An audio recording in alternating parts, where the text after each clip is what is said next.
พี่น้องนายอนุทินซ่านวิรกุลให้สัมภาษณ์นักข่าวบอกว่าสันติภาพมันจบแล้วอย่ามาเว้าฮอดสันติภาพระหว่างไทยกับกัมพูชานั่นน่ะสัญญากันอยู่กรุงกัวลาลัมเปอร์อยู่ประเทศมาเลเซียสัญญาตกลงกันอะไรทำไมอย่าสุมาเว้าถึงตกลงกันแล้วบ่เฮ็ดตามข้อตกลงประเทศกัมพูชามันบ่เฮ็ดตามข้อตกลงสิมาเว้าหาสแตกอีหยังมาสัญญาหาสแตกอีหยังอย่าสุมาเว้าหาสันติภาพมันจบลงแล้วพนาวานานะนายกรัฐมนตรีประกาศชัดเจนพี่น้องนายอนุทินชาญวิรกูลประเทศไทยเป็นของเราที่เรายืนอยู่คือประเทศไทยใครจะมาแอบอ้างอธิปไตยเหนือดินแดนของไทยไม่ได้แต่ว่าวันนี้การที่พูดเรื่องนี้เราถือว่าสิ่งที่เราได้มีข้อตกลงกันไว้เพื่อจะเดินไปสู่การมีสันติภาพมันจบลงแล้วที่เคยเว้ากันนะในเมื่อเจ้าบ่รักษาสัญญานะ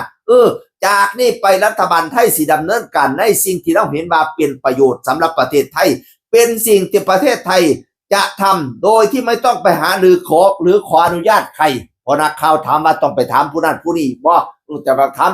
สหรัฐอะไรทำไมบ่ต้องถามนี่คืออธิปไตยของไทยเราเป็นประเทศที่มีอธิปไตยในเมื่อมันลุกล้ำประเทศไทยเรามาเราก็ต้องโต้ตอบโอ้ยสุดยอด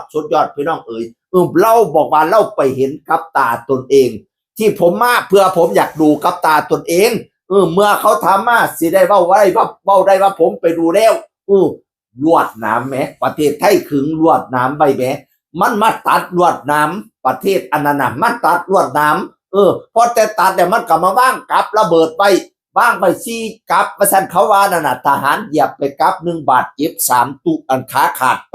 ผู้หนึ่งพี่น้องโอ้ยสัวซ้ำนำมาก่อนแต่มันก็สัวศาสตร์หมาคักแต่อีพ่ออีแม่คอยทำไล่ชีวิตมนุษย์กันได้ลงข้อป่านนั้นว่าสิหยุดยิ่งหยุดความลงแน่นหยุดหาพ่อหาแม่มันกินยังขวบมาเฮ็ดอยู่นั่นนิสัยบ่ดีนิสัยโจรคักเขาขึงลวดน้ำไว้มันมาทำไล่ลวดน้ำแล้วมันก็ข้ามมาดินไทยแล้วก็มาว่างรับกับระเบิดซุ่มเจ้าคิดว่าจังไหนเป็นตาศูนย์บ่นายกรัฐมนตรีบอกว่าอย่ามาเว้าถึงสันติภาพตกลงอะไรทำไมมันจบลงไปแล้วตกลงเห็นอย่างในเมื่อคุณบ่ทำตามข้อตกลง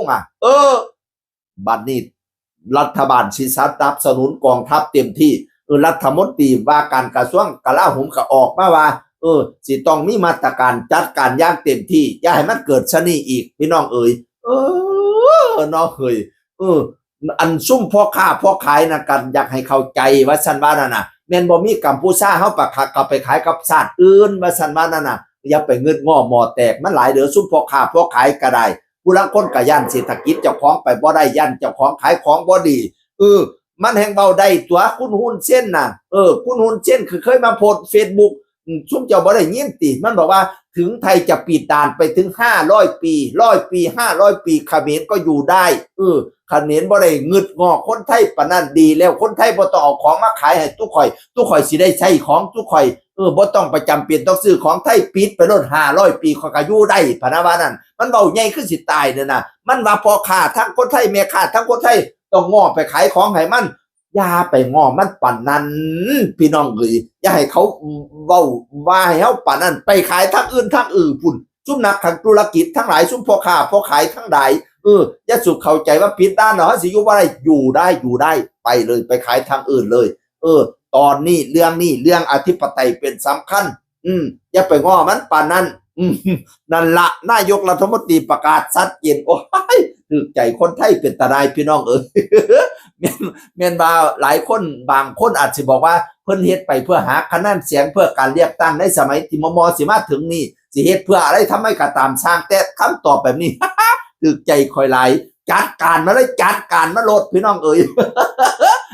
เอามันเด็ดขาดโลดสร้างมันหลายเว้ย